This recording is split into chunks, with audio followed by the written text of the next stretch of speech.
Greetings, Tube Dwellers, and welcome back to Starcraft 2. This is your host, the Madbag, also known as Madbag Gamer on YouTube, and I'm bringing you the second Protoss vs. Zerg that I promised in the last Starcraft video I uploaded.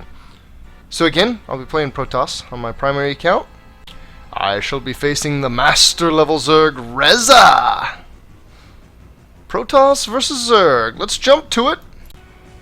This Zerg infestation was tracked to the Daybreak LE platform. The Zerg biosignatures have been spotted in the southwest quadrant. Our landing zone is in the northeast. Oh, I'd so love to do a whole cast.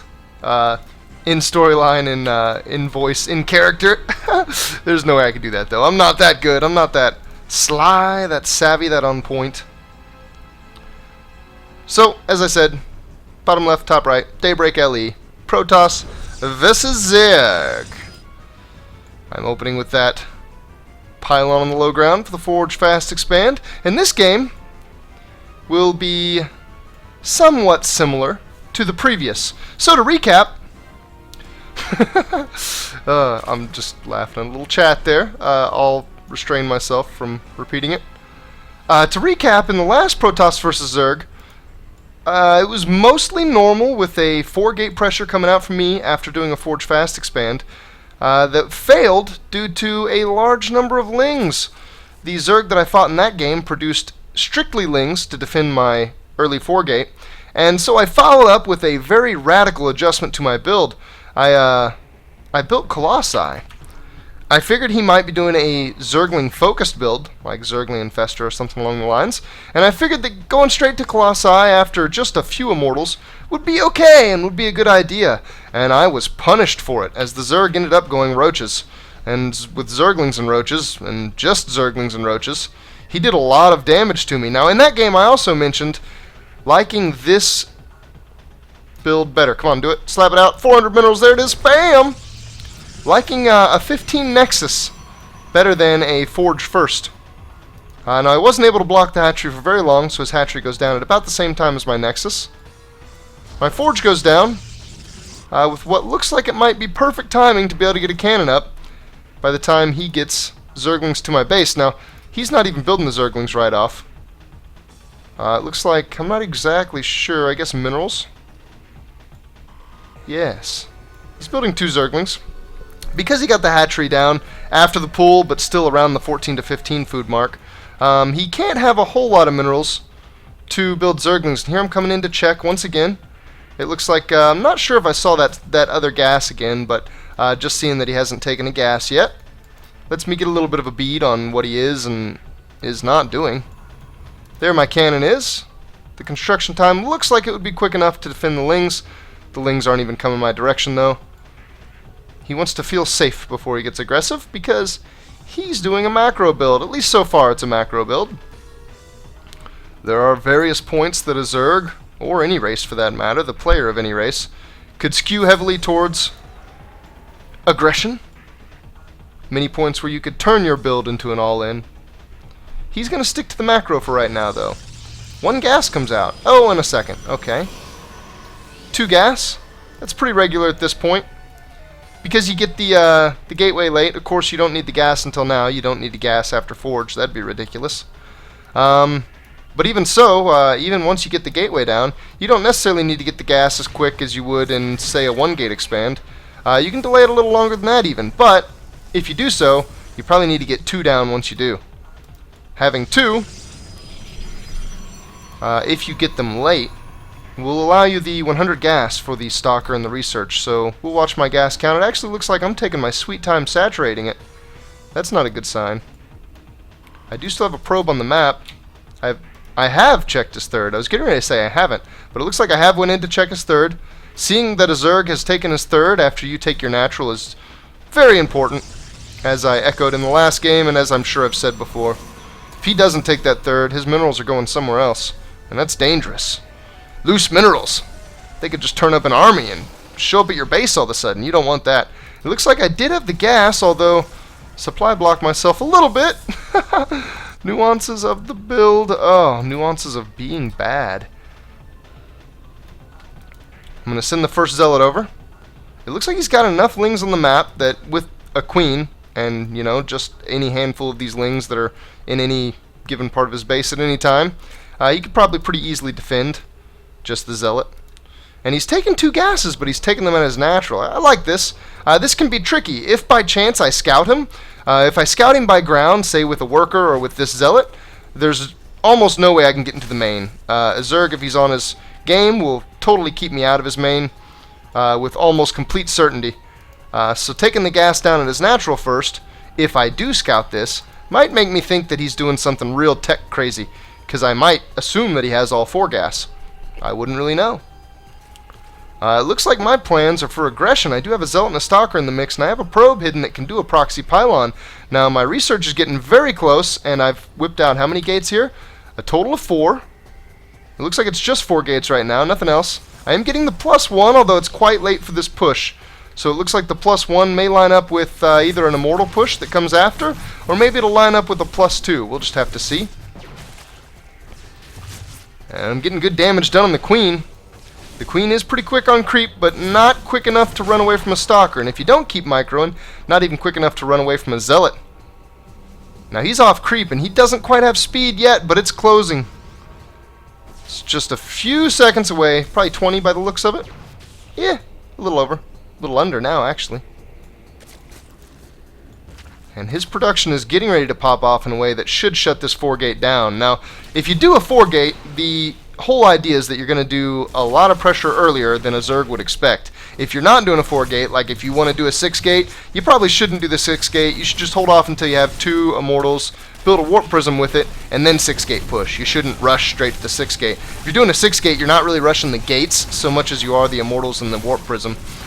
But I did a 4-gate. Now that means I want to pressure immediately. However, pressuring with a 4-gate almost always relies heavy on Zealots. If you get a lot of Stalkers and you get a lot of Sentries, then you're risking losing a whole lot by the time he gets his Roaches out and pushes you off, no matter what your gateway composition is. So I built Zealots until he had Roaches on the field, and then I stopped. Now I did take out 1 Queen, I got some damage on another Queen, but overall, he has had a much better opening than me. I've had this 4-gate push take out a 3rd base on a Zerg before, and then I've had a competitive game ensue after I took his 3rd base out. I wasn't able to take his 3rd base out, so I let the pressure off really quick. It allowed him to get a pretty greedy opening off. As you can see, he's got more than 10 drones above me. But I instead whipped out a 3rd very quickly. Now, I kind of like this, but it can be risky too, because right now, he is getting into a state of economy that is way above mine, and as Zerg, he has a state of some basic production that is way beyond anything that I could produce right now. The only way I could hold this off is with a lot of Sentries and with Immortals. Now you see, I am investing in both. I have 6 Sentries, and I have an Immortal out. I'd like to see another one coming. It looks like I'm being a little delinquent on that. That's not good. The Immortal count is incredibly important if he decides to go mass Roach. If he wants to do nothing but produce Roaches right now, he could put a lot of pressure on this 3rd, and it'd be very difficult for me to defend it. However, he's not. He's staying a little bit passive, and I, of course, am staying defensive. He is keeping a food lead on me, a supply count lead, but that is the nature of Roaches. He's got 10 of them, actually. A lot of that's in drones. He has 20 workers above me. I bet if we look at the army count, yeah, cost-wise, it's very similar. And I suppose I could use this tab to see the army supply. He's up on me in army supply a little as well. So he's just looking really good. His opening has looked fantastic here. He's even going for a 4th base. I'm going to try to scout, but get nothing. The one thing I was getting ready to criticize, he's starting on. He just got the +1 Carapace, and he does have a double Evo ready to go. It looks like he just got +1 melee damage, actually, and a Carapace, which is really interesting that he's getting the melee upgrades and not the ranged upgrades. Almost exclusively, you'll see Zergs get ranged upgrades because they benefit both the Roaches and the infested Terrans from their infestors. This Zerg, though, he is doing something quite unorthodox. Zergling-oriented play, well, you don't say! This game was played shortly after the Colossus fiasco game that I played before, where I got Colossus and it ended up being a liability and being one of a few different factors that lost me the game. I'm not making that mistake again. I have a lot of sentries now, and I actually like to see this sentry count. That's 10. That's a decent number. 2 immortals. I should have more immortals than that. It looks like I kind of know. I'm kind of still producing them. I really should be boosting immortals very hard, though. It looks like I am investing in the upgrade. I am going... I did get the armor. I don't like that so much. Instead of the armor, I think I like getting this Twilight Council a little bit faster, and I like getting +2 a little bit faster. But I am getting +2 now. He has an infestor count on the map, and with this many Zerglings, I guess all I can say is that I'm glad I've got force fields. Since he's got the 1 armor, and since he will have 2 armor, probably by about the time I get 2 damage, my Zealots are not going to be a fantastic response to his Zerglings. Zealots being good against Zerglings depends on you staying at least 1 attack over the armor he has, and it looks like I'm going to get away with an Observer here.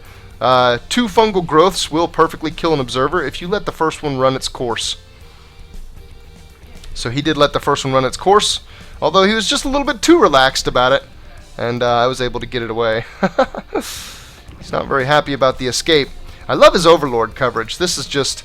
He's all over my 3rd. He's on my... or my 4th, excuse me. He's on my 4th in a few different ways, and he's even got Overlords in other places that can catch things like warp prisms and whatnot moving out above my base, just all over the place. I don't know how he managed not to see that pylon. I guess I'm just somewhat of a ninja at times. Oh, and we see his fast track to Broodlords. The Hive has finished. He has 1 spire up, turning into a greater spire, and he's constructing another one. He is also about to get 3-3. Oh, good timing on him. I love to see that. He is getting adrenal glands. He's getting neural parasite. Nothing will be forgotten by this Zerg. Corruptors, and it looks like he wants to be aggressive. He knows that he's right against his food max, and he can lose some units and be okay. He's actually going to need a little bit of food for these Broodlords. So why not? I'm putting a forward pylon out because it looks like I want to fortify this base. That may be the beginnings of a wall off. And it looks like I may have smelled his timing. Do I have... Huh. I do see the spire. I saw the spire with an observer. So it doesn't look like I saw that he was morphing this into a hive, but I kind of know from the spire that I'm probably not far off Broodlords.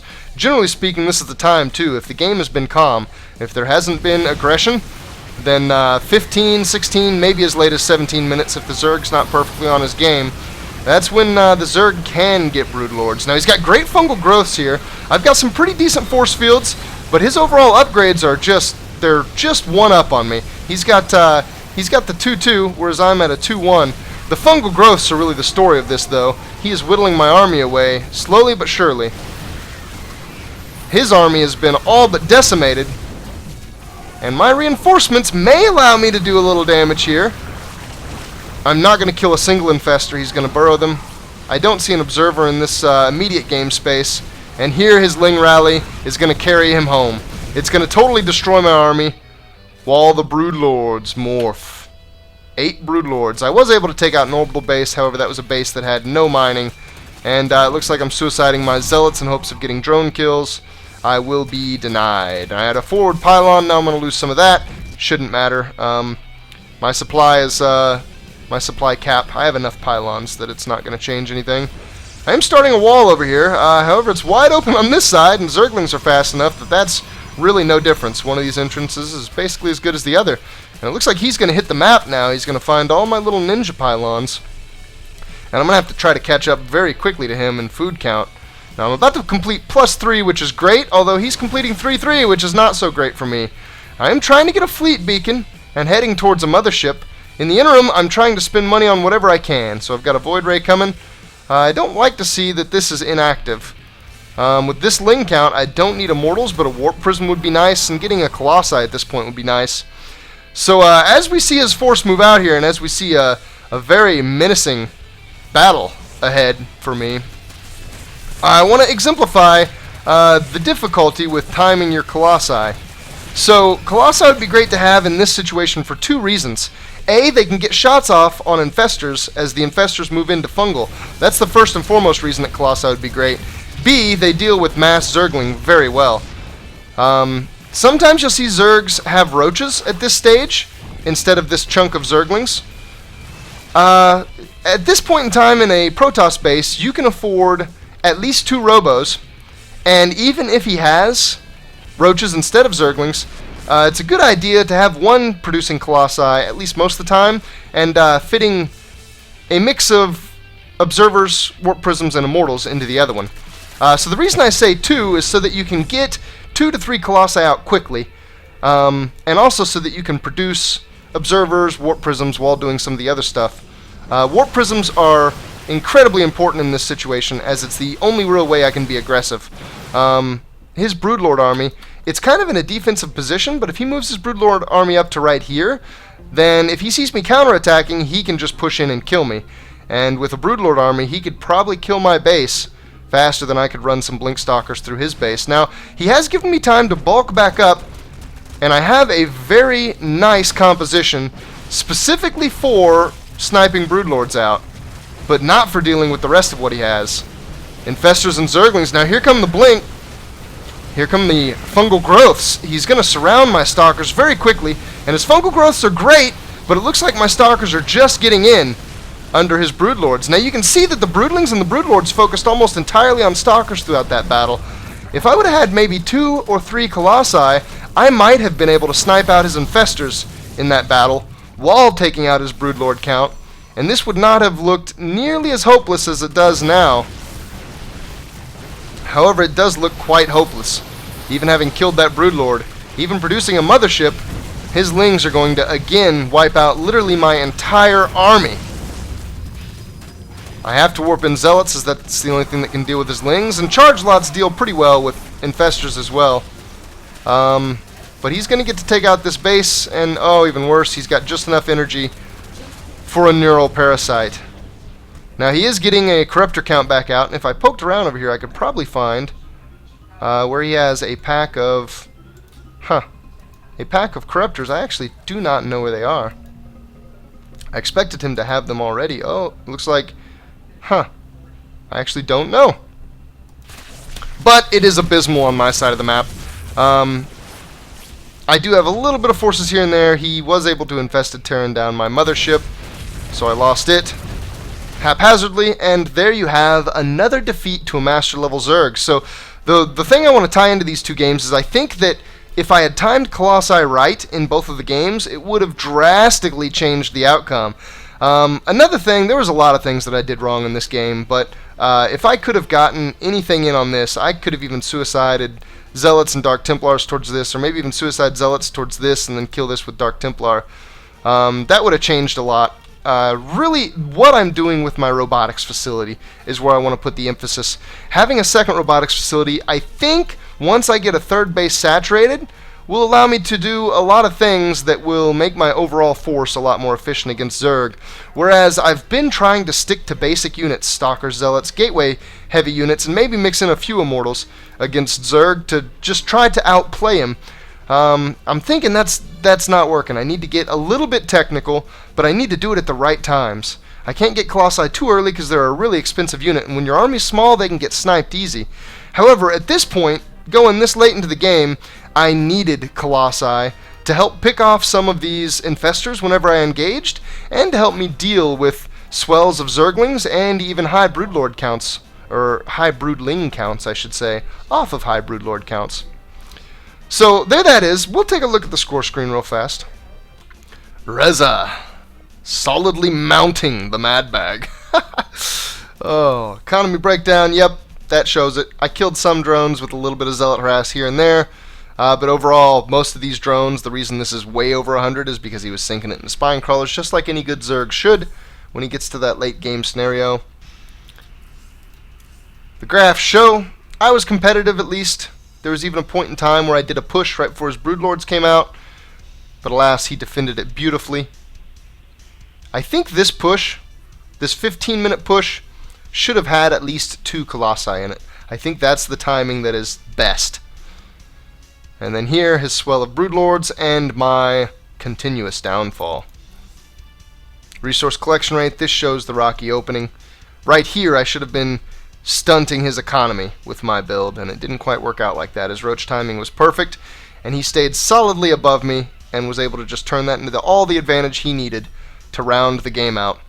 So thanks for watching, everybody, and hopefully I'm going to be bringing you some more Heart of the Swarm matches, and hopefully I'll bring you some wins, some cheerful content. at least cheerful for me. See you later.